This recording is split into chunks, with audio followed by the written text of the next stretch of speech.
Religion imposée en Afrique, une escroquerie spirituelle bien huilée, pour dessoucher l'Africain de ses cultures et traditions ancestrales. Écrit par Dr. Ngati Mvuen Apollinaire. L'enfant Icare du Cameroun. Voix narrative, Monsieur Mathieu, pour le compte de Astrid. Chapitre 9.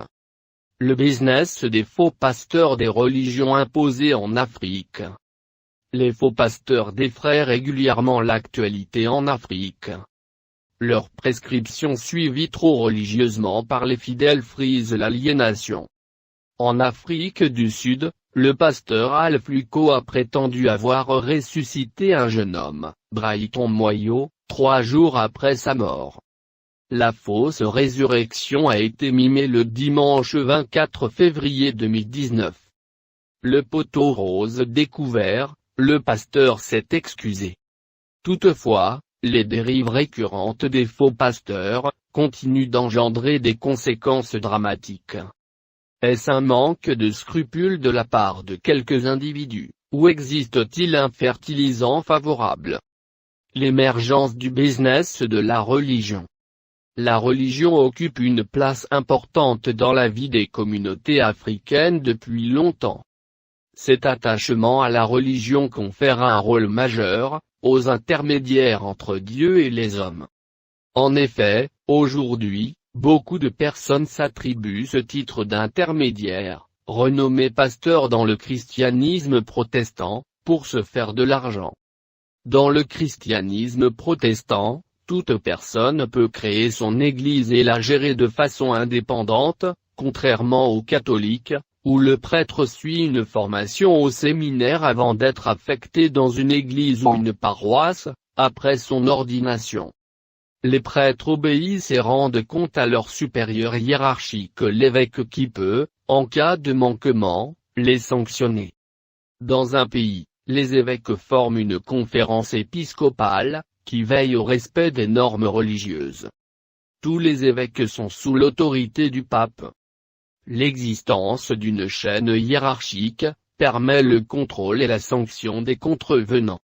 Cela contribue à moins d'instrumentalisation des fidèles, et à endiguer le business de la religion. Cependant, chez les protestants, il y a une absence de véritable chaîne hiérarchique. D'où le risque d'abus, notamment l'instrumentalisation et le business de la religion. La formation préalable n'étant pas requise, beaucoup de pasteurs ignorent la théologie du christianisme protestant. Bien sûr qu'il faut être appelé par Dieu. Mais rien ne permet de prouver rationnellement qu'une personne est réellement appelée ou non par Dieu à le servir, ce qui laisse la porte ouverte à tous les abus. C'est pourquoi, dans les grandes villes africaines, les églises protestantes foisonnent, les faux pasteurs aussi. Ça pousse de partout comme des cafétérias. Le beurre aux pasteurs et le laveur aux fidèles. Par ailleurs, le foisonnement des églises protestantes engendre une véritable concurrence entre les pasteurs pour remplir leurs églises, et tirer profit des retombées financières. Les fidèles peuvent verser jusqu'à 30% de leurs revenus chaque mois, comme c'est le cas au sein de l'église du pasteur nigérian David Oyedepo, dont la fortune est estimée à 150 millions de dollars. La manne financière collectée est souvent accaparée par des pasteurs eux-mêmes. Pourtant ironiquement, le pasteur camerounais Dinedor Kamdem a affirmé, au cours d'une interview, qu'il ne gagnait que 400 000 francs CFA par mois.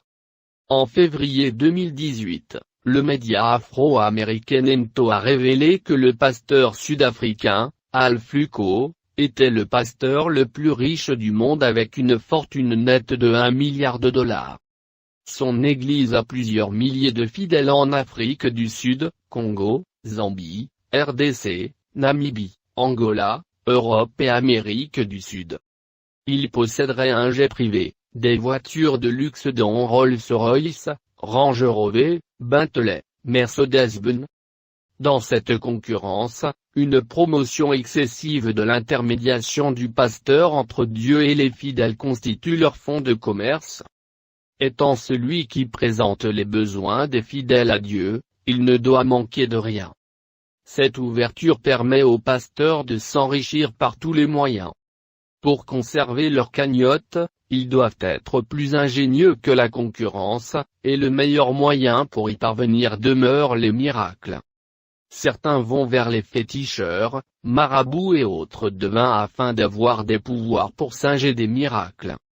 D'autres comme le pasteur Al-Fluko mettent en scène de faux miracles. Par exemple, en 2016, le blogueur nigérian, Chinaza Nworu, a révélé que le pasteur Emmanuel Ezezobor aurait offert à un commerçant la somme de 500 000 naira pour qu'il prétende être mort, afin qu'il puisse effectuer un miracle en le réveillant. Malheureusement, il est mort dans le cercueil avant qu'il ne puisse atteindre le stade où le pasteur tenait sa croisade à Abuja. La femme du commerçant décédé a informé la police et le faux pasteur a été arrêté. Mais, il a été libéré grâce à l'aide de ses amis influents à Abuja et il est retourné à son business. Absence d'esprit critique des fidèles. L'offre des faux pasteurs rencontre une demande toujours grandissante.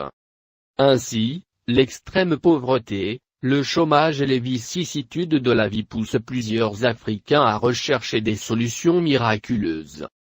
Surtout dans un contexte d'exclusion, de vulnérabilité et de défaillance des services publics. Selon la Banque mondiale, la pauvreté extrême touche 41,1% de la population en Afrique subsaharienne, et même ceux qui ont un travail sont pauvres, 70% en 2016, selon l'Organisation internationale du travail. À toutes ces personnes, les faux pasteurs proposent des alternatives miraculeuses à chaque coin de rue. Quand elles tombent dans leur filet, elles sont amenées par la manipulation à suivre chacune de leurs prescriptions sans rechigner. Petit à petit, elles sont aliénées au point de perdre la raison et l'esprit critique. Cela résulte de l'analphabétisme élevé en Afrique, 45%, d'un manque d'instruction religieuse et de l'ignorance de l'essence du christianisme. Cette vulnérabilité complice des fidèles permet aux faux pasteurs de les exploiter. Ainsi, des femmes sont violées par des pasteurs parce qu'elles veulent enfanter et des fidèles acceptent d'offrir des fortunes aux pasteurs. C'est l'exemple du footballeur international ivoirien Emmanuel Eboué qui a avoué, en 2018, avoir été escroqué et ruiné par un pasteur nigérian. En outre, la culture du gain facile et la recherche de pouvoir sans effort finissent par conduire de nombreuses personnes dans le piège des faux pasteurs. Somme toute, le business de la religion prend de l'ampleur. Comment l'endiguer ? Des alternatives au chômage et à la pauvreté grandissante sur le continent sont nécessaires. De même, des mesures pour rehausser l'alphabétisation permettraient de réduire l'instrumentalisation. Sans cela, les populations pauvres continueront d'engraisser des faux pasteurs vivant dans une opulence insolente aux antipodes de l'Évangile. Allez donc savoir pourquoi tous les services sont payants dans les églises comme chez les marabouts ou les tradis patriciens. Plusieurs pasteurs sont eux-mêmes des grands marabouts. Ils font des voyances sur leurs fidèles pour enfin traduire cela en prophétie. Ils divisent les familles et les couples. Ils couchent même avec leurs fidèles qui soient libres ou mariés. Quelles sont ces églises où une fois que vous adhérez et que vous y restez, vous commencez à détester et à fuir toute votre famille? C'est quel évangile ça? Tous les membres de votre famille deviennent des impurs patentés. Lorsque votre propre famille réalise que le pasteur vous a envoûté et cherche à vous récupérer, n'informez jamais votre pasteur du plan de votre famille. Car s'il est informé, il vous interdira d'aller faire la voyance ailleurs et vous dira que les marabouts ne sont pas bien. C'est anti-biblique vous dira-t-il. Tout ceci, pour vous empêcher de découvrir qu'il vous a envoûté et qu'il pratique régulièrement sur vous des techniques peu orthodoxes afin de vous aliéner. Ceci vise à vous maintenir à sa solde. Vous devenez ainsi dont une chèvre qui est tenue par le pasteur au bout d'une corde métallique. Votre mari ne vaudra plus rien, votre père deviendra impur, vos frères et sœurs deviendront des démoniaques, vos amis deviendront des mondains. Tous cette nouvelle façon de voir les choses fait de vous un escroquet spirituel qui doit se faire désenvoûter dans son village ou auprès d'un marabout spécialisé.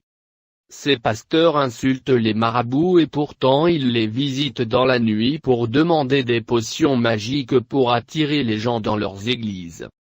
Si les mages étaient des grands voyants, il n'y a pas de raison pour que les marabouts n'aient pas leur place dans la cité. Fidèles des églises dites réveillées surtout, allez faire des voyances sur tous vos pasteurs, vous découvrirez qu'ils vous ont envoûté et charmé pour vous séparer de vos familles, de vos amis, afin que vous deveniez et que vous restiez leur source de production financière. Quelle est cette histoire où un pasteur peut demander à ses fidèles de venir à l'église avec son argent pour qu'on prie dessus? Jésus priait-il sur l'argent? Les femmes sont déroutées dans leur foyer au prétexte que leurs maris ont les démons sur eux. Pourtant le vrai démon c'est le faux pasteur. Les femmes vont même jusqu'à refuser leurs fesses à leur mari parce que c'est devenu la propriété du pasteur. Quel avantage de service mère cher pasteur? Jésus avait-il des avantages de fesses? Non seulement que le pasteur prend tout l'argent de votre femme, mais celle-ci devient aussi sa propriété. C'est quel type d'église ça? Certains pasteurs ont même les canaries de voyance dans leur chambre secrète, d'autres ont les miroirs de voyance, sans oublier les lunettes magiques. D'autres s'approvisionnent en produits ésotériques à crédit chez les marabouts, comptant sur l'offrande de samedi ou dimanche prochain pour rentrer régler leurs factures. De qui se moque-t-on? Africains, ouvrez grand les yeux. La sagesse de vos ancêtres ne doit pas vous fuir. Tenez par exemple, un homme avec qui tu vis depuis des longues dates, avec qui vous avez eu plusieurs enfants, devient subitement démoniaque un jour, parce que madame est entrée dans une église réveillée et a fait la connaissance d'un faux pasteur. Tout ça est-il naturel? Les femmes sont les véritables proies en or des pasteurs. Les jeunes filles surtout. Pire encore quand la fille cherche le mariage. Dans ce cas le pasteur doit d'abord goûter ça, pour exorciser l'entrejambe de la fille. Il est temps pour que les fidèles des églises dites réveillées fassent obligatoirement et réciproquement les voyances sur leurs pasteurs comme ceux-ci le font en cachette sur eux auprès des marabouts dans la nuit par lire leur destinée. Ils découvriront bien les vrais visages de leurs pasteurs. Tous les fidèles des églises réveillées doivent se faire désenvoûter impérativement. Toutes les pratiques de ces pasteurs visent à amasser des grosses sommes d'argent pour s'enrichir et de vivre dans un luxe insolent. Ça s'appelle le business des faux pasteurs. Africains, réveillez-vous spirituellement sur le sol de vos ancêtres. Ne vous confiez plus à ces faux pasteurs qui sont des quincailliers spirituels, des boutiquiers spirituels, des mécaniciens spirituels, des boulangers spirituels, des malhonnêtes spirituels et affairistes spirituels. Ils vendent même les préservatifs spirituels. C'est terrible. Africains, ne dormez plus. Videz ces églises et rentrez dans vos traditions pour trouver des solutions à vos problèmes, car Dieu existe dans vos traditions. Personne ne vous niera en enfer qui n'existe déjà pas. Qu'on ne vous trompe pas. Personne n'a jamais donné sa vie pour vous sauver et personne ne le fera jamais.